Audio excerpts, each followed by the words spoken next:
je voulais vous parler de ce 15 août. Je pense que, je vous l'ai toujours dit depuis un an, la résistance par la connaissance, ça passe aussi un homme qui ne sait pas d'où il vient, sait pas où il va, et donc c'est précisément ce qu'on essaye de faire dans ce monde et dans ce pays. On essaye de tuer une espérance, c'est-à-dire un chemin, c'est-à-dire finalement de montrer que l'État est le seul chemin possible, tandis qu'on essaye de tuer la mémoire en réécrivant l'histoire et en croyant et en faisant croire que une espèce d'agrégat, que l'histoire est une espèce d'agrégat d'événements sans continuité. On va s'apercevoir que c'est pas tout à fait vrai. Alors, commençons par le commencement.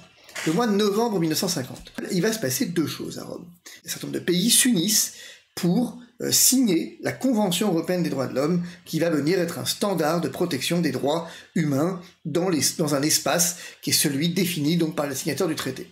Un autre événement qui vient affoler la ville de Rome, c'est dans la basilique Saint-Pierre, où vous avez les évêques du monde entier qui sont réunis. Le pape Pie XII vient pour la première fois depuis le XIXe siècle utiliser son titre pontifical. C'est la première fois depuis la proclamation du dogme de l'infaillibilité pontificale que le pape vient faire usage de son autorité ex cathedra et proclamer un dogme. Ça n'avait jamais été fait depuis justement la proclamation du dogme de l'infaillibilité pontificale de Vatican I, et le pape vient proclamer le dogme de l'Assomption. Alors, on va y venir, donc 1er novembre, le pape Pie XII va célébrer, va proclamer dans l'Église universelle, dans l'Église catholique, cette fête de l'Assomption de la Vierge Marie, grande fête, jusqu'ici effectivement on va en parler, cette fête existait. En fait il faut savoir que la fête de l'Assomption, comme souvent, elle ne vient pas de nulle part, en fait. C'est-à-dire qu'en fait, si on veut faire simple, cette fête, elle existait déjà, au fond, dans la tradition antique, on va en parler dans un instant. Et cette date du 15 août, c'est pas le pape Pie XII qui l'a décidé, elle vient, cette date du 15 août, de l'empereur romain d'Orient Maurice, donc 582-602, qui va venir proclamer la fête de l'Assomption, la fête d'ores et déjà de l'Assomption, de la dormition plus exactement de la Vierge, on va en parler, le 15 août. Pourquoi le 15 août? Parce que c'est très probablement la date de consécration d'une église dédiée à la Vierge Marie à Jérusalem. Le pape Théodore, originaire de Constantinople au 7e siècle, va imposé à tous les chrétiens par le concile de Mayence en 813, plus tard, en fait, c'est-à-dire qu'en fait, on a le pape Théodore, qui vient célébrer, qui va donner une importance à cette fête en l'honneur de la Mère de Dieu, et elle va être imposée à tous les chrétiens par le concile de Mayence en 813. Et donc, on voit que, finalement, cette fête, elle vient de très loin. Et ce qu'il faut bien comprendre, c'est que, généralement, l'Église, en fait, reçoit les dogmes plus qu'elle les proclame. Pour le dire autrement, elle les consacre plus qu'elle les invente.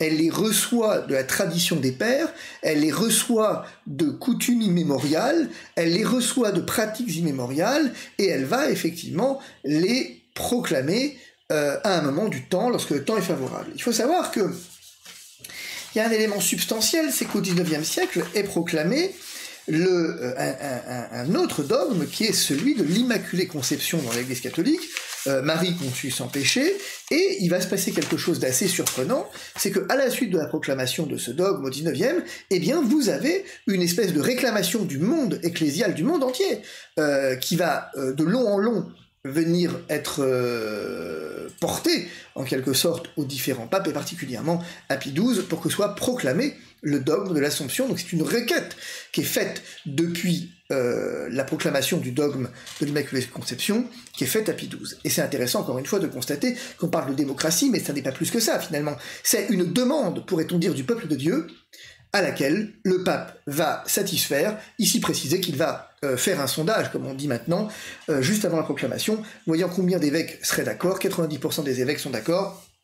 On voit que on a une universalité de l'Église. Ça n'est pas un homme, c'est pas Emmanuel Macron, quoi. C'est pas un homme tout seul qui décide de signer des accords, ou en tout cas qui décide de faire entrer dans l'OTAN deux pays. C'est le pape qui reçoit des pétitions du monde entier, consulte les évêques et proclame le dogme en 1950. Alors, évidemment, le 15 août est une fête particulièrement importante en France en particulier, mais je rappelle quand même que cette fête, elle est célébrée dans l'église d'Orient, comme elle est célébrée dans l'église d'Occident, et vous allez voir que dans l'église d'Orient en particulier, c'est assez intéressant, et savoir intéressant d'où ça vient. En fait, encore une fois, il faut comprendre que nous ne venons pas de nulle part, que nous avons effectivement des racines, et que si nous voulons...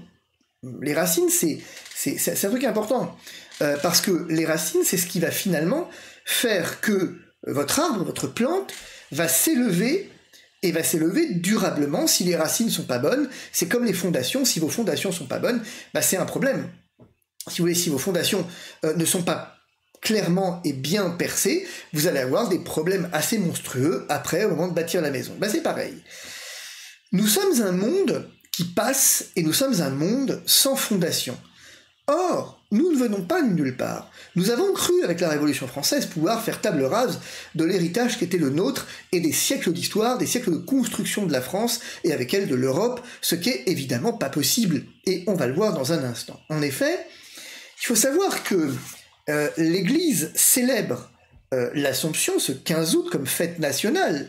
Là, c'est la fête nationale de la France. Ça a été la fête nationale de la France bien avant le 14 juillet, qui est intervenu bien tardivement au 19e siècle, en ce que, eh bien, nous avons le testament ou le vœu, appelons-le comme ça, le vœu de Louis XIII, qui va consacrer la France à la Vierge Marie. Louis XIII arrive sur le trône assez jeune, a subi un certain nombre de vicissitudes sur le plan du règne, et puis sur le plan personnel, a été soumis à des très graves problèmes de santé, et avait fait déjà le premier vœu, qui était celui de dire que si il guérissait, il consacrerait la France à la Vierge Marie, tandis qu'effectivement, de la même façon, si la France résistait à l'invasion espagnole. Le royaume de France est royaume de Marie. Il faut savoir que, en effet, les débuts du jeune Louis XIII furent agités donc par des lourdes et sourdes trahisons. On pense à Gaston d'Orléans, on pense à Marie de Médicis, on pense à Concini, la reine elle-même, des guerres incertaines, La Rochelle, l'Espagne, Corbie, et puis, effectivement, je vous l'ai dit, ces graves ennuis de santé.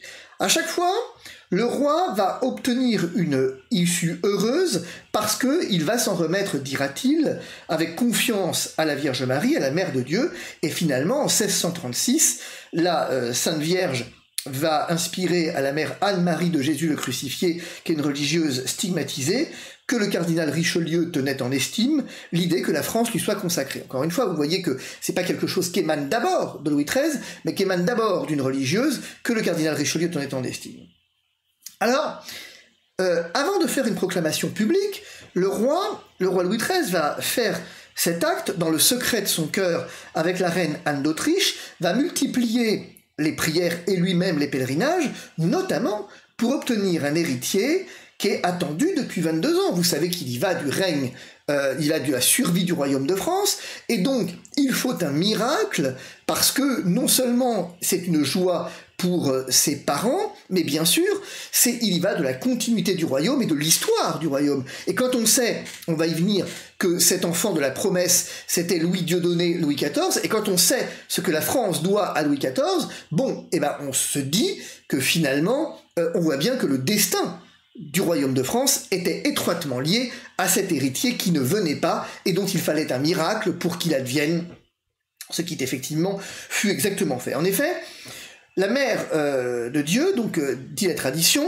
va répondre aux prières du jeune, enfin maintenant qui n'est plus jeune d'ailleurs, de Louis XIII précisément, eh bien en apparaissant à frère Fiacre, qui est un religieux du couvent de Notre-Dame des Victoires, tout juste fondé par le roi, en reconnaissance précisément de ses premiers succès. Il tint sa promesse de consacrer un sanctuaire aux victoires qu'il a pu effectivement avoir, et donc c'est ainsi que naquit Notre-Dame des Victoires. Je vous invite d'ailleurs, si vous êtes sur Paris, à aller vraiment à Notre-Dame des Victoires. D'abord, c'est un sanctuaire absolument magnifique. Je connaissais assez bien son recteur, qui maintenant est d'ailleurs parti, mais est absolument un sanctuaire magnifique, et je me permets de vous rappeler que chaque année, Notre-Dame des Victoires accueille la grande messe et la grande prière, en fait, des étudiants qui viennent prier pour leur examen, prier pour la victoire, pour leur avenir décisif, et viennent là, chaque année, prier pour les examens. Quoi qu'il en soit, Donc, la Mère de Dieu va demander à Frère Fiacre 3 neuvaines à Notre-Dame de Cotignac en Provence, Notre-Dame de Paris et Notre-Dame des Victoires. Et le caractère miraculeux de cette apparition fut vite connu, fut reconnu plus par l'Église, et la reine fut prévenue.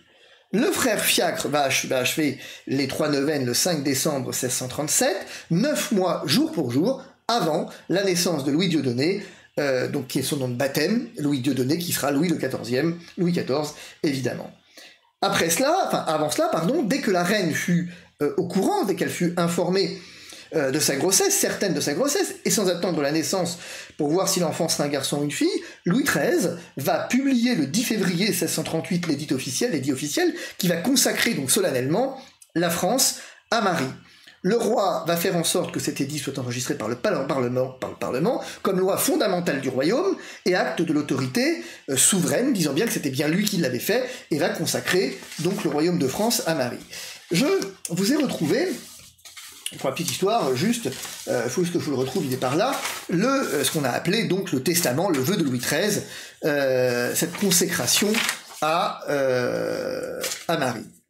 Et c'est assez intéressant quand on y regarde, parce que vous allez voir assez rapidement que dans les vœux de Louis XIII, il y en a plusieurs, il y a la consécration, mais vous allez voir que il y a notamment une volonté de construire l'autel de Notre-Dame, et c'est assez intéressant la façon dont Louis XIII va le concevoir dans nos temps où le pouvoir est au cœur de tous nos débats, dans un temps dans lequel le pouvoir, la guerre fait rage pour des questions de pouvoir, vous allez voir comment Louis XIII concevait le pouvoir. Et ce sera intéressant d'ailleurs un jour que je vous parle de la monarchie en vous disant qu'effectivement elle a ses vices, c'est incontestable, mais on lui a prêté probablement plus de vices que de vertus, ce qui est à mon avis un tort à certains égards. Bien sûr, le bon grain et l'ivraie se mélangeant toujours.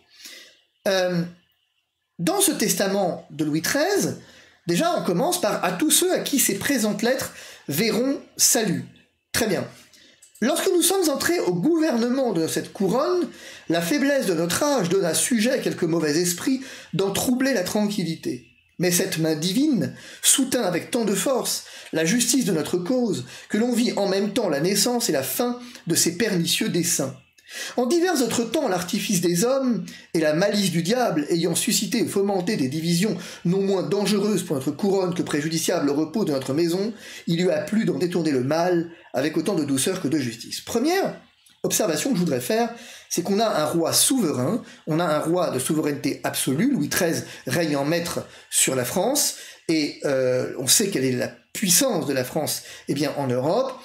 Voici que celui-ci reconnaît, qu'il est entré en possession du royaume à un moment lié à la faiblesse de son âge, que effectivement, non préparé au royaume, sa tranquillité en fut troublée, et que c'est à la main divine qu'il doit donc le fait de s'en être sorti, si je puis dire, c'est effectivement à la main divine qu'il doit le fait d'avoir déjoué ce qu'il appelle les pernicieux desseins. Je trouve ça assez intéressant, juste sur le principe, j'ouvre une parenthèse et je la referme, de ce roi au pouvoir absolu, qui finalement ne vient pas s'attribuer des mérites sous forme de bilan, ne vient pas attribuer finalement les honneurs, ne vient pas s'attribuer les honneurs qui lui reviendraient pourtant, mais vient finalement dans une espèce d'acte d'humilité, et je vous en parlerai dans un instant, reconnaître ses attributs comme divins. C'est assez intéressant finalement, à une heure où on se bat pour le pouvoir, que l'histoire retienne qu'au fond le roi de France, Louis XIII, qui consacre la France à Marie, pouvoir absolu, mais ce pouvoir absolu, ici, le seul qu'il reconnaît comme absolu, c'est le pouvoir de Dieu, manifestement. C'est pas inintéressant de le relever. La rébellion de l'hérésie ayant aussi formé un parti dans l'État, évidemment, donc il n'avait d'autre but que de partager notre autorité, il s'est servi de nous pour en abattre l'orgueil, a permis que nous ayons relevé les saints autels en tous les lieux où la violence est injuste partie, on avait ôté les marques. Quand nous avons entrepris la protection de nos alliés, et donné des succès si heureux à nos armes, qu'à la vue de toute l'Europe, contre l'espérance de tout le monde, nous les avons rétablis en la possession de leurs États dont ils avaient été dépouillés, etc. Je passe effectivement. Tant de grâces si évidentes font que pour n'en différer pas la reconnaissance, sans attendre la paix qui nous viendra sans doute de la même main que nous avons reçue, donc à une heure où le royaume n'était pas en paix, et que nous désirons avec ardeur pour en faire sentir les fruits aux peuples qui nous sont commis, Nous avons cru être obligés, nous prosternant aux pieds de sa majesté divine que nous adorons en 3 personnes, à ceux de la Sainte Vierge et de la Sacrée Croix, où nous vénérons l'accomplissement des mystères de votre rédemption par la vie et la mort du Fils de Dieu en notre chair, de nous consacrer à la grandeur de Dieu, par son Fils rabaissé jusqu'à nous, et à ce Fils par sa mère élevée jusqu'à lui, en la protection de laquelle nous mettons particulièrement notre personne, notre état, notre couronne et tous nos sujets, pour obtenir par ce moyen celle de la Sainte Trinité, par son intercession et de toute la cour céleste, par son autorité et exemple. Nos mains n'étant pas assez pures pour présenter nos offrandes à la pureté même, nous croyons que celles qui ont été dignes de le porter les rendront aussi agréables, et ces choses bien raisonnables, qu'ayant été médiatrices de ces bienfaits, elles le soient de nos actions de grâce.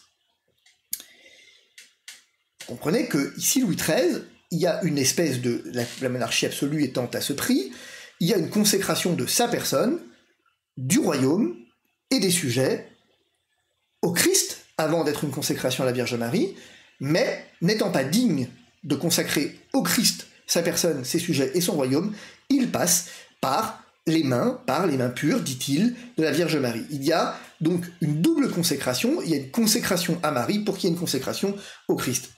C'est pas inintéressant parce que, au fond, encore une fois, il y a une volonté de pérenniser, il y a une volonté à la fois de consacrer sa personne, indissociable du royaume, dont les sujets sont indissociables également des deux.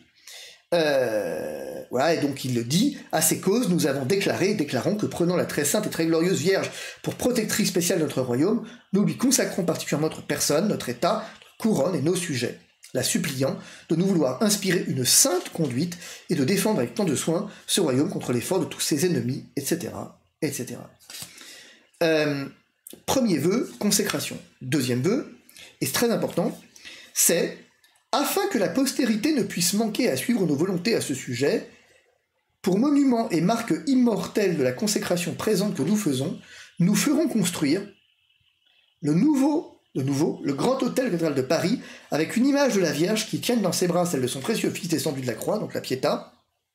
C'est encore la Pietà du maître-autel de Notre-Dame, de Nicolas Costou, et où nous serons représentés au pied du Fils et de la Mère, comme leur offrande de couronne notre sceptre. Alors, pour la petite histoire, Louis XIII mourra avant la fin du maître-autel, et c'est Louis XIV qui le fit construire par le truchement de Nicolas Costou. Il est encore présent, ce maître-autel, oui, la cathédrale elle est dans un sale état, mais le maître-autel est présent, et c'est pas inintéressant, parce que vous voyez de part et d'autre, effectivement, vous voyez notamment Louis XIII offrir la couronne de France à la Vierge Marie. Ça, c'est effectivement, c'est assez simple, c'est le testament, le vœu de Louis XIII, publié effectivement à Saint-Germain-en-Laye le 10 février. Vous le trouvez sur internet assez facilement. Vous tapez testament, le vœu de Louis XIII, la porte latine, www.laportelatine.org, et vous allez voir, vous allez le trouver dans son intégralité. Ce qu'il y a d'intéressant également, nous admonestons le sieur archevêque de Paris, et néanmoins lui enjoignons que tous les ans et le jour de la fête de l'Assomption, il fasse faire commémoration de notre présente déclaration à la grand-messe qui se dira en l'église cathédrale, et qu'après les vêpres du 10 jours, il soit fait une procession à la dite église, à laquelle assisteront toutes les compagnies souveraines et le corps de ville, avec pareille cérémonie que celles qui s'observent aux processions générales les plus solennelles, etc., etc. Exhortons pareillement tous les archevêques et évêques de notre royaume, et néanmoins leur enjoignons de faire célébrer la même solennité en leur église épiscopale et autres églises de leur diocèse, pareil, etc. Alors, il y a autre chose effectivement qui est intéressant, c'est qu'on demande la construction d'hôtels dans toutes les églises de France dédiées à la Vierge Marie. Bien. Donc 1638, nous avons cette consécration de la France au royaume, enfin du royaume à la Vierge Marie, et effectivement la question qui va se poser, c'est comment est-ce que tout ça a évolué dans le temps. En effet, il faut savoir que pragmatiquement, donc va entrer dans l'histoire de France cette fête de l'Assomption. Le calendrier républicain qui a été instauré pendant la Révolution va supprimer de nombreuses fêtes, dont celle de l'Assomption. Ça va changer avec Bonaparte, avec Napoléon, premier consul, qui va signer donc le Concordat en 1801, cet accord qui va de nouveau autoriser donc la célébration des grandes fêtes catholiques, dont l'Assomption. 1806, quand Napoléon devient empereur, il va réinstaurer le calendrier grégorien, il va exhumer un saint qui a vécu au IVe siècle, Néapolis qui serait donc l'antique forme de Napoléon, et normalement fêté le 2 mai, l'empereur va ordonner de le faire célébrer le 15 août, qui est également jour de son anniversaire. Ainsi, eh bien, cette date du 15 août devient fête religieuse, fête nationale et fête impériale. Ça a été abandonné pendant la Restauration et la monarchie de Juillet. Le 15 août redevient uniquement Assomption, mais cette date est à nouveau donc adoptée comme fête nationale par Napoléon III et célébrée pendant tout le Second Empire. Donc on voit que, effectivement, cette date du 15 août, elle est entrée dans l'histoire au VIe siècle, elle n'en est jamais finalement tellement sortie, d'abord par le truchement en France de Louis XIII, qui a consacré le royaume de France à Marie, ensuite par le truchement de Napoléon Ier, puis par le truchement de Napoléon III. Que dire? Effectivement que il est indissociablement lié à l'histoire de France, effectivement, ce 15 août, vous l'avez compris. Alors, les processions, vous savez, existent toujours, elles existent effectivement encore.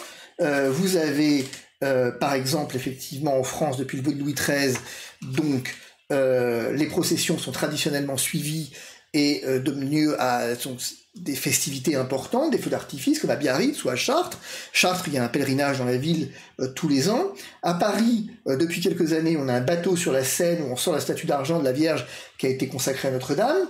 Le pèlerinage fluvial se fait toujours, donc le 14 août en général. Plusieurs bateaux descendent la Seine pour ensuite remonter du côté sud de l'île de la Cité, avec des pèlerins qui ont des bougies entre les mains. Voilà, et tout le monde prière pour la France à l'issue de ces processions. Sanctuaire de Lourdes, le 15 août, grande prière mariale, grande prière de guérison, le 15 août à Lourdes. En Belgique, le 15 août, en Outre-Meuse, donc la procession débute par 3 jours de festivités, pour une procession de 3 jours de festivités. Il y a procession au flambeau partout dans les sanctuaires de Beaurain. En Espagne, pareil, vous avez extrêmement suivi. Des pèlerinages en Pologne, en Croatie, et des processions qui sont suivies par des foules extrêmement importantes en Italie. Alors ça, en Italie, c'est même la fête extrêmement importante pour le coup. En Amérique latine, en Afrique, aux Philippines. Et donc on voit, fête nationale de l'Acadie, le 15 août, Marie qui est symbole de l'Acadie. Vous voyez que, au fond, donc c'est indissociablement lié à l'histoire du monde, en fait. Que l'on soit croyant ou non, c'est pas le débat. C'est qu'en fait, ici, vous avez quelque chose qui a marqué l'histoire. Alors, maintenant, néanmoins, qu'on soit croyant ou non, il n'en demeure pas moins, d'ailleurs, je me permets de vous rappeler, croyant ou non, qu'un certain nombre de dictons ont traversé les siècles, en cette fête du 15 août, par exemple, à la dame d'août, le dormeur dort tout son soûl. La Vierge du 15 août arrange ou dérange tout. Avant la bonne dame, tu peux labourer quand tu veux. Après la bonne dame, tu laboures quand tu peux. Vous avez, entre les deux Notre-Dame, jamais serpent n'a osé se montrer. Pour Saint-Laurent, la pluie vient à temps. Pour Notre-Dame, encore on l'aime. Pour Saint-Barthélemy, le 24 août, tout le monde en fera fi. Les œufs pondus entre les deux Notre-Dame se gardent plus longtemps que les autres. Pluie de Notre-Dame fait tout vin ou tout châtaigne. Quand il pleut le jour de Notre-Dame, il pleut jusqu'au 8 septembre. En cette période où, effectivement, on débat du climat, c'est pas inintéressant de constater ces adages populaires qui donc ne sont pas seulement des choses de grenouille de bénitier, mais qui font finalement partie intégrante de l'histoire de l'homme et de l'histoire des nations. Bien. Cependant, évidemment que c'est une fête religieuse. Alors, c'est une fête religieuse, et c'est une fête religieuse qui va unir, dans une espèce de même esprit, les Byzantins, orthodoxes particulièrement, donc le rite d'Orient et le rite d'Occident, les églises d'Orient et les églises d'Occident. Avant d'être un dogme, l'Assomption de Marie était une croyance qui reposait sur la tradition des pères, et non pas sur des bases scripturaires, vous ne trouverez rien dans les textes canoniques sur la question. Il n'y a aucun texte du Nouveau Testament qui n'évoque la fin de Marie, et ce sont des textes apocryphes et des traditions qui sont venus s'en faire l'écho. En 373, au IVe siècle après Jésus-Christ, saint Éphrem est le premier qui va évoquer le concept selon lequel le corps de Marie serait resté après son décès intact, c'est-à-dire non atteint par l'impureté de la mort, tandis qu'au IVe siècle, c'est Épiphane de Salamine qui va se prendre la tête et envisager plusieurs hypothèses sur ce qui est advenu de Marie à la fin de sa vie. C'est quelque chose qui occupe les théologiens, on le voit depuis les premiers siècles, depuis les pères. Il va conclure qu'on ne peut pas se prononcer, mais va laisser ouverte finalement la possibilité que certains milieux puissent en savoir plus que lui, et une tradition écrite existe depuis le 5e siècle, qui va remonter vraisemblablement au 4e siècle, plus exactement oralement, qui va venir parler finalement de cette cette dormition de la Vierge. Alors en Occident, ça va être amené jusqu'à nous par Grégoire de Tours, qui est le premier à en faire mention à la fin du 6e siècle. Il va s'appuyer sur un corpus de textes apocryphes qui vont s'appeler le Transitus Mariae, qui est généralement daté du 5e siècle, hein, et qui est quoi finalement, qui est un ensemble de textes qui ne sont pas à retenir, parce qu'ils sont apocryphes. Le pape Gélas Ier, d'ailleurs, au 5e siècle, avait dit que c'était pas des textes qui étaient source de foi et qu'il ne fallait pas les retenir. Pourtant, rien n'empêche effectivement si on les retient pas comme dignes de foi, on les retient néanmoins comme pouvant servir à la croyance, et notamment la croyance populaire. Alors, cette croyance, son tradition, Marie va rencontrer sur le mont des Oliviers un ange qui lui remet une palme de l'arbre de vie et lui annonce sa mort prochaine. Marie rentre chez elle, fait part donc de la nouvelle à son entourage, et miraculeusement, les apôtres reviennent des différents endroits où ils étaient partis prêcher afin de l'entourer. Donc Marie, entourée des apôtres, va mourir. Jésus apparaît entouré d'anges pour recevoir l'âme de sa mère qu'il confie à l'archange Michel. Les apôtres enterrent le corps au pied du mont des Oliviers et quelques jours plus tard, Jésus apparaît pour emporter le corps au paradis où l'âme et le corps de Marie sont réunis. Et c'est une tradition, il n'y a rien de scripturaire là-dedans. C'est les évangiles, je crois même que c'est l'évangile du proto-Jean qui en parle de mémoire, c'est un évangile apocryphe du proto-Jean, je crois avoir vu ça dans l'évangile du proto-Jean. Alors, effectivement, il y a une tradition de l'Église que Jean Damascène va rapporter en Orient, va rapporter la tradition de l'Église de Jérusalem, donc on voit que ça traverse quand même les siècles. Selon Jean de Damascène, Juvénal, qui est évêque de Jérusalem, se voit demander lors du concile de Chalcédoine en réalité, le corps de Marie par le couple impérial Marcien et Pulchérie, et Juvénal va répondre que Marie est morte entourée de tous les apôtres, sauf Thomas, qui est jamais là quand il faut, Thomas, qui est en retard. Et à son arrivée quelques jours plus tard, Thomas a demandé à voir la tombe, mais celle-ci s'est avérée vide. Les apôtres en ont alors déduit qu'elle était emportée au ciel. Vous voyez, c'est un peu la même tradition, mais au fond, cette idée de Marie emportée au ciel, Marie qui a connu la mort, mais emportée au ciel. Alors, une autre tradition, naturellement, va apporter le fait que la Vierge Marie, donc Marie, d'ailleurs on parlera rapidement de cette notion de Vierge Marie, vous allez voir que c'est un débat intéressant. L'Assomption donc a eu lieu à Éphèse, dans la maison connue aujourd'hui comme étant potentiellement présumée la maison de la Vierge Marie, mais en fait tout ça ne repose sur aucune base scripturaire, mais c'est pas inintéressant, hein, je veux dire, de l'explorer quand même, et de voir qu'au fond, les hommes se sont posé la question de ce statut spécial de Marie, Mère de Dieu, Théotokos, et notamment pourquoi Éphèse ? Éphèse parce que précisément c'est là qu'a été consacré au 5e siècle,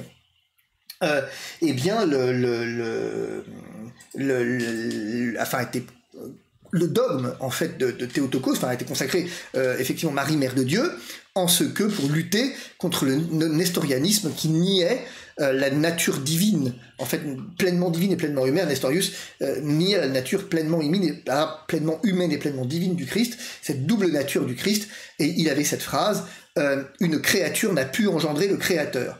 Et donc il ne niait pas le caractère maternel de Marie, mais il disait Marie a été mère de Jésus homme, mais en aucun cas mère de Jésus Dieu, ce qui est une hérésie condamnée par le concile d'Éphèse, puisque Jésus est pleinement homme et pleinement Dieu, et vous allez retrouver ce terme de Théotokos, Marie Mère de Dieu, et la première grande basilique romaine, la grande basilique de l'Occident consacrée à Marie Mère de Dieu, et c'est naturellement Sainte Marie Majeure, qui a été édifiée sur, sur un temple. En fait, la tradition dit qu'elle a été édifiée sur le temple d'Esculape, de mémoire, et effectivement, c'est une manière la plus grande basilique mariale, donc la plus grande basilique dédiée à la Vierge Marie, pour solenniser, évidemment, le caractère de Théotokos, et c'est tout à fait fondamental, puisque c'est ensuite un élément de la foi chrétienne qui a traversé les siècles.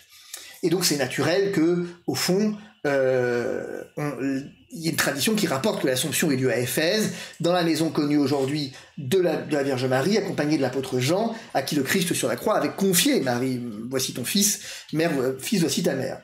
Et la première allusion attestée, mais ne date que de la fin du IXe siècle, dans un manuscrit syriaque, qui rapporte que Marie suit Jean à Éphèse, qu'elle y meurt. Tout ça n'est pas très clair, en fait. Ça n'est pas très clair. Tout ça n'est pas très clair. Simplement, effectivement, ce qui est assez intéressant, c'est que, au fond, on voit que assez tôt, cette question s'est posée pour les hommes, et de savoir ce qu'est-elle, qu'est-ce qui est devenu Marie, quel a été le sort réservé à Marie. Et ici, nous avons un premier aspect, c'est que l'Assomption est souvent confondue avec l'ascension du Christ, qui est monté, s'élever, à scendere. D'ailleurs, l'italien le dit, c'est ascendere pour le latin, c'est élevé, c'est monter, là où l'Assomption, c'est assumere, qui est assumer, enlever. Cette élévation vers le ciel est une volonté, en fait, divine. Alors, la question qui nous occupe, j'ai envie de dire, c'est: Marie est-elle morte? C'est un point, ça paraît un détail théologique, mais pas du tout. Vous savez que les guerres, elles naissent souvent de problèmes théologiques, et que de confrontation des problèmes de foi peuvent naître des schismes, et des peuples peuvent conduire à ne plus s'adresser la parole, et que les guerres de religion, si elles ont un fondement politique incontestable, elles ont également parfois un fondement théologique et un fondement dogmatique, et il ne faut pas passer trop vite sur ces fondements, parce qu'ils sont effectivement dans les civilisations, et bien souvent, source d'entente, ou au contraire de mésentente, de schisme. Alors, qu'est-ce qui se passe?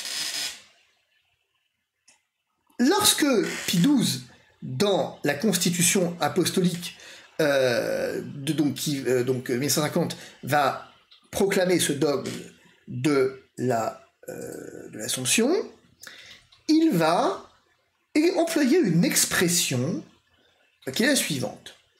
Donc il va dire: nous définissons comme un dogme divinement révélé que l'Immaculée Mère de Dieu, la Vierge Marie, après avoir achevé le cours de sa vie terrestre, fut élevée corps et âme à la gloire céleste. Et ici, après avoir achevé le cours de sa vie terrestre, ça veut dire quoi? Eh bien, c'est une vraie question. Est-ce que Marie est morte? Et vous avez un problème théologique majeur avec ça, parce que tout un courant théologique vous dit: Marie n'a pas connu la corruption de la mort. Un autre courant théologique vous dit: ça, c'est pas possible. Parce que si Marie n'a pas connu la corruption de la mort, alors elle est supérieure au Christ lui-même, lequel a connu la mort. C'est un énorme problème, et vous allez voir que c'est ce qui distingue l'Église d'Orient de l'Église d'Occident. On se rappelle le schisme, qui n'est pas lié à ça, mais qui est effectivement un énorme problème, et effectivement, le pape Pie XII, en bon diplomate, évite de se prononcer sur la question en laissant celle-ci ouverte, employant l'expression qui est la suivante: après avoir achevé le cours de sa vie terrestre, laissant ainsi ouverte la question. Le Concile Vatican II, dans la Constitution Lumen Gentium, constitution dogmatique, va effectivement vous dire: la Vierge Immaculée, préservée de toute tâche de la faute originelle, au terme de sa vie terrestre, fut élevée à la gloire du ciel en son âme et son corps, et elle fut exaltée par le Seigneur comme reine de l'univers, afin de ressembler plus parfaitement à son Fils, etc. Et donc, il laisse la question tranchée. Premier élément, vous voyez que déjà il y a un premier problème, c'est cette Vierge Immaculée. Alors ça, c'est aussi un point de divergence avec les orthodoxes. En effet, les orthodoxes, eh bien pour être simple, disent: c'est pas possible, vous ne pouvez pas avoir d'immaculée conception, Marie conçue sans péché, c'est pas possible, pour la bonne et simple raison que le seul qui a été conçu sans péché, parce qu'en fait, ce que dit Pie XII, enfin ce que disent les théologiens qui disent que Marie a été élevée corps et âme, eh bien, pour faire simple, on dit que elle a été enlevée au ciel, n'a pas connu la corruption de la mort, pour une raison assez simple, en fait, c'est que elle est immaculée conception, conçue sans péché, la mort étant la conséquence du péché, Marie conçue sans péché n'a pu connaître la mort. Bon, là-dessus, il y a un premier problème, c'est que les orthodoxes sont pas d'accord, puisqu'ils vous disent non, non, non, vous ne pouvez pas concevoir ça, pour une raison assez simple, c'est que le seul qui n'a pas connu le péché, c'est le Christ, et donc vous ne pouvez pas avoir une créature qui a été conçue sans péché, c'est pas possible. Donc déjà, première divergence sur ce point, on n'est pas d'accord là-dessus. Parce que depuis le péché originel, eh bien, comment je vais dire ça? Pour faire simple, si vous voulez postuler que la Vierge Marie a été préservée du péché originel, c'est-à-dire sauvée par avance, serait la rendre hors d'atteinte de la mort, très bien, mais ça pose un problème du libre arbitre. Les orthodoxes disent, attendez, pousse, j'ai un problème, c'est qu'au fond, si Marie est conçue sans péché, elle ne pouvait que dire oui, finalement, au plan de Dieu, c'est-à-dire d'enfanter le Sauveur. Or, ça, c'est pas possible, parce que sinon, vous aliénez sa liberté, et d'autre part, ça pose un problème textuel, c'est-à-dire cette fois-ci scripturaire, en ce que elle dit « Je suis la servante du Seigneur, qu'il me soit fait selon sa parole », c'est Marie qui fait le choix libre de dire oui. Or, si effectivement, disent les théologiens orthodoxes, si Marie, eh bien, a été conçue sans péché, donc, elle connaissait par avance le plan du salut, et donc, finalement, n'avait pas le choix d'autre choix que de dire oui. Ce à quoi l'Église catholique répond, non, c'est Benoît XVI qui répond ça, notamment, enfin pas seulement, mais c'est lui qui l'a mis en évidence. Il dit pas d'accord, parce que, en fait, Adam et Ève, avant le péché originel, étaient conçus sans péché, et pourtant, ont eu le choix de dire non, et de céder à la tentation. Donc vous voyez bien qu'au fond, d'ailleurs c'est un vrai débat, ça, au passage, hein. C'est un vrai débat qui pourrait nous intéresser un petit peu sur le plan théologique, qui est extrêmement intéressant sur le plan philosophique, de la question du péché originel, et de comment j'explique le fait que Adam et Ève, qui a été conçus sans péché, non, originel, eh bien, est quand même péché, qui est quand même libre. C'est intéressant, parce que ils ont été créés sans péché, or la liberté est-elle un attribut? C'est très intéressant. Le mal est un attribut du péché, le mal suppose la liberté, il n'est de mal que s'il y a un bien, c'est clair, et donc ça intéresse ma liberté. Mais je reviendrai là-dessus à un autre moment, on n'a pas tout mélangé, mais ça c'est une question extrêmement intéressante sur le plan philosophique. Mais on reviendra dessus. Et donc tout ça pour vous dire que donc c'est assez intéressant parce que vous voyez qu'il y a un débat, et donc en fait ce que disent les théologiens catholiques, ils disent être libérés du péché originel n'enlève donc pas le libre arbitre, pour faire simple. Et donc vous avez sur la dormition les théologiens orthodoxes qui vous disent bah non, je suis pas d'accord sur le fait que précisément Marie a connu la mort nécessairement, et à ce titre effectivement a été ensuite enlevée sans doute, mais a connu la mort. Bref. Que vous dire d'autre? Peut-être vous dire un truc, une fois qu'on a dit ça, sur le fait que je voulais juste essayer de vous retrouver un truc qui est assez intéressant.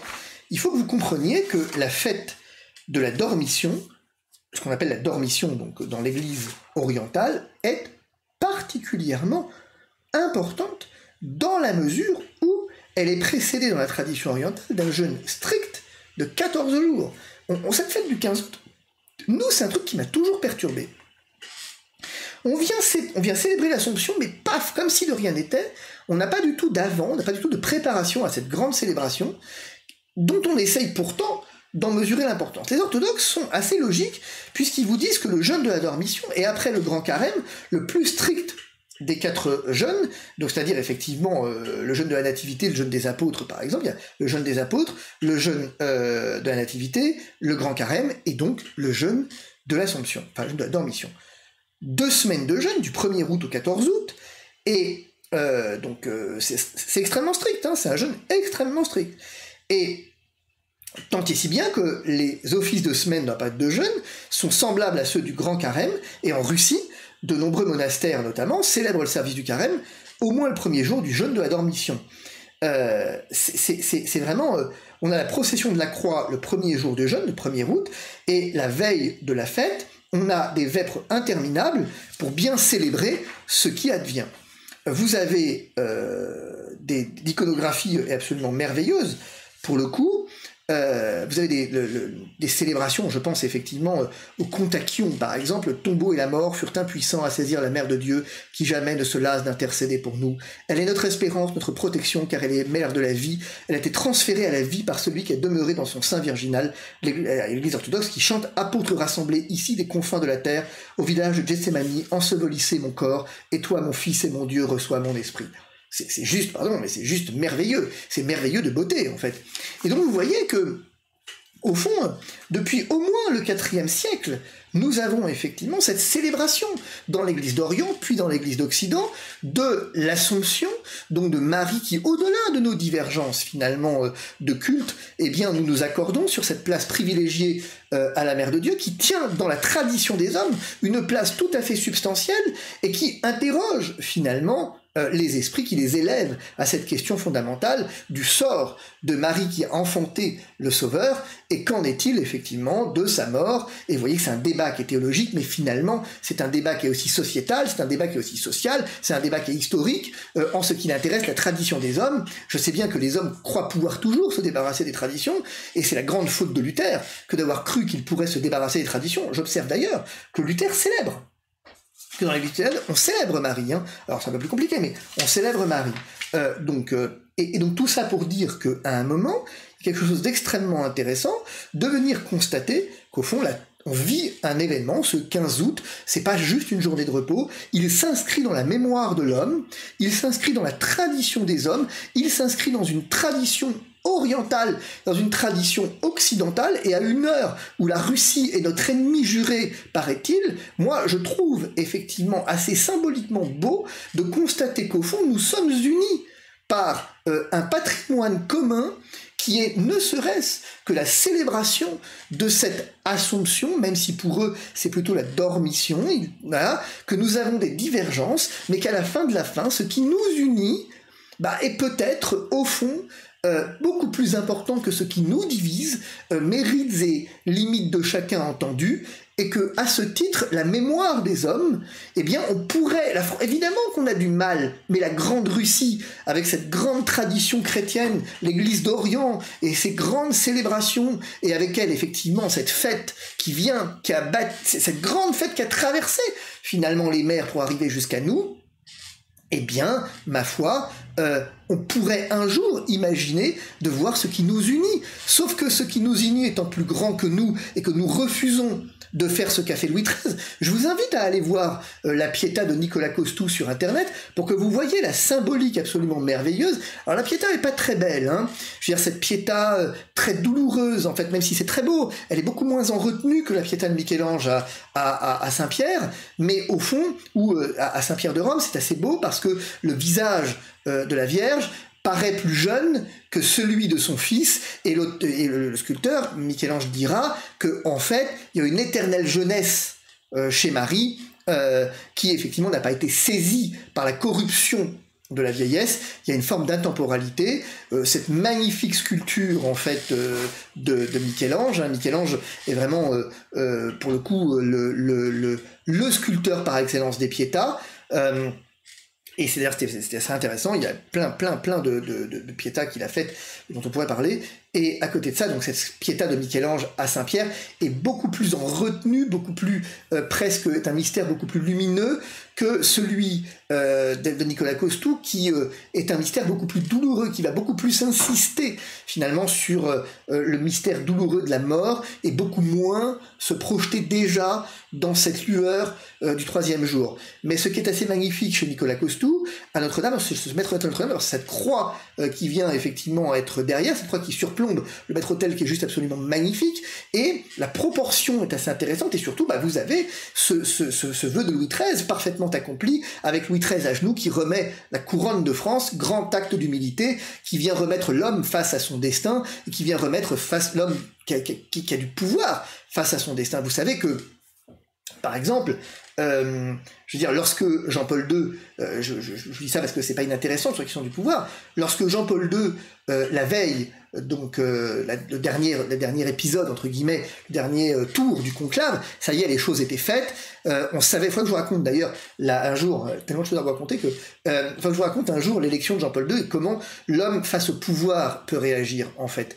À un moment donné, vous savez que Jean-Paul II ne voulait pas être pape, que c'est très clair, Benoît XVI non plus d'ailleurs, je dis François, bref, mais Benoît XVI et Jean-Paul II ne voulaient pas être pape, et Jean-Paul II en particulier ne voulait pas, et la dernière nuit qu'il a passée avant le dernier conclave, le dernier scrutin du conclave, il l'a passé en prière face contre terre, les bras en croix, et effectivement conscient de la charge qui était la sienne, conscient de ce poids qu'allait l'écraser. Quand on sait l'histoire de Jean-Paul II, quand on sait effectivement d'où il vient et où il va, où est allé son pontificat et combien ce pontificat a été marquant pour l'histoire de l'humanité, eh bien, il a conscience à ce moment de la charge qui est la sienne et s'en remet tout entier à plus grand que lui, ce que va symboliser antérieurement, notamment, cette remise de la couronne par Louis XIII. Louis XIII qui remet la couronne entre les, typiquement, à la Pietà, donc il la remet non seulement à Marie, mais la symbolique est magnifique parce que Louis XIII remet la couronne de France à la Pietà, c'est-à-dire effectivement au Christ mort, à la mère qui tient sur ses genoux, le Fils mort. Il y a quelque chose de l'ordre de... Enfin, celui qui ne voit pas le symbole à ça n'a rien compris. Je veux dire, on peut rien faire pour lui quelque part. L'homme a besoin des symboles, si vous voulez. Il a besoin des symboles pour vivre, parce qu'il ne vit pas que de pain, et qu'il n'est pas un animal, et que finalement, il a une grandeur d'âme qui fait qu'il a besoin de ces symboles. Et ici, il y a quelque chose dans du pouvoir qui est très symbolique. Moi, je voterai volontiers pour quelqu'un qui demain me dira, ce sera pas suffisant, mais ce sera déjà un premier pas en disant, après mon élection, je viendrai remettre symboliquement mon écharpe tricolore, peu importe ce que vous voulez, à Notre-Dame de Paris. Je viendrai effectivement passer une nuit en prière. Notre-Dame de Paris, notre sainte laïcité l'empêche sans doute, mais au moins le faire à titre privé, pour la symbolique que ça représente.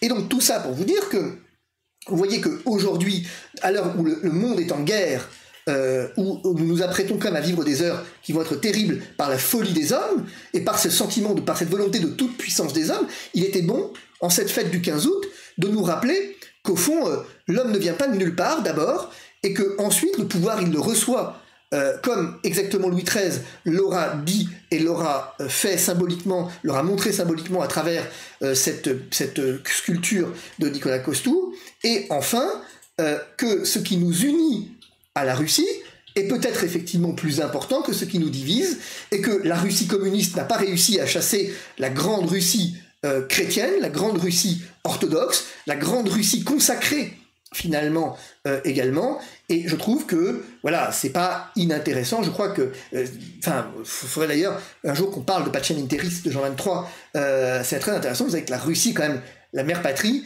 et qu'à ce titre, effectivement, je trouve ça intéressant symboliquement de constater que cette question de la Vierge Marie, de l'Assomption, ce 15 août, qui nous est si cher, jour férié, qui vient pas de nulle part et qui vient précisément de cette grande tradition orientale qui a traversé les siècles. Au fond, voilà, pas grand-chose d'autre à vous dire. Fête nationale, jusqu'à une époque récente, fête impériale, et puis finalement surtout ce qui est demeuré, sagesse des hommes, sagesse du temps qui passe, devenue une grande fête religieuse où finalement l'homme peut se souvenir qu'il peut s'en remettre à plus grand que lui. Finalement, pas grand-chose de plus. Voilà, encore une fois, tout ça n'est que... non, c'est même pas que mon point de vue, c'est la vérité, en fait, là pour le coup, c'est-à-dire que c'est une vérité historique, hein. Moi je l'invente pas, cette vérité, après chacun est libre de la recevoir avec ce qu'il est, bien sûr, ça c'est une évidence, mais il y a une vérité historique, c'est que la France a été consacrée au royaume, enfin, le royaume de France a été consacré à Marie par un vœu de Louis XIII, et que Louis XIII incarnait la France au même titre que De Gaulle incarnait la France, au même titre que Poincaré incarnait la France, et que il y a qu'une seule parenthèse en France constitutionnelle, c'est Pétain, mais sinon le royaume de France était la France, au même titre qu'effectivement la République est la France, et donc l'homme ne vient pas de nulle part. C'est tout ce que je voulais dire en cette fête du 15 août finissante. Voilà. Je vous invite vraiment à relire ce testament de Louis XIII, cherchez-le, c'est absolument magnifique. Et puis, intéressez-vous peut-être l'année prochaine, parce qu'aujourd'hui elles sont finies, à ces festivités du 15 août. Vous saurez maintenant d'où vient cette fête, et elle vient de bien plus loin que ce serment de Louis XIII, enfin ce serment de Louis XIII, elle vient bien plus loin, puisque vous voyez qu'elle est remontée jusqu'au début de l'Église patristique. Voilà. Et ce qui d'ailleurs, je le dis, je ferai peut-être une digression, mais j'en parlerai plus longuement à un autre moment, c'est la grande erreur de Luther, d'avoir voulu croire que ce qui n'était pas dans l'Évangile n'existait pas. C'est nier le caractère inspiré de l'homme, et c'est oublier que les évangiles, avant d'avoir été écrits, est une tradition orale. Et c'est oublier qu'au fond, on ne peut pas venir faire une lecture littérale des textes sans être éclairé par la sainte lumière de la tradition. Ça, voilà, ça c'est mon point de vue. Ça, pour le coup, c'est mon point de vue. Mon point de vue de catholique, au demeurant romain.